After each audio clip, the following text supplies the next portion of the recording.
State executive council member పుట్టు నాగేంద్ర గారి ఆధ్వర్యంలో మేమందరం ఇక్కడ ఇచ్చేసాము.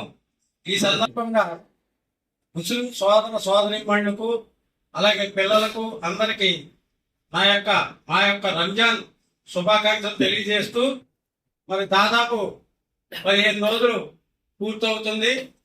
మీరు ఈ రంజాన్ ఉపవాసాల్లో పాల్గొని ప్రతి నిమిషం ఎంతో క్రమశిక్షణతో మరి ప్రార్థనలు చేస్తూ ఉపవాసాలు ఉండి ప్రపంచ శాంతి కోసం, భారతదేశ అభివృద్ధి కోసం, హిందూ ముస్లిం బాయిగా ఉండాలని కోరుకుంటూ మీరు చేస్తున్న ఈ ప్రార్థనలు ఫలించాలని, అలాగే ఈ రోజు మరి ఈ మసీదులో ఈ ప్రార్థనలో పాల్గొనడానికి మరి మాకు అవకాశం ఇచ్చి ఈ అల్లా ఆశీస్సులు మాకు కూడా కలగజేసినందుకు మసీదు పెద్దలకి అలాగే ఇక్కడ ఉన్న సోదరులందరికీ మా యొక్క ధన్యవాదాలు, కృతజ్ఞతలు తెలియజేస్తున్నాం.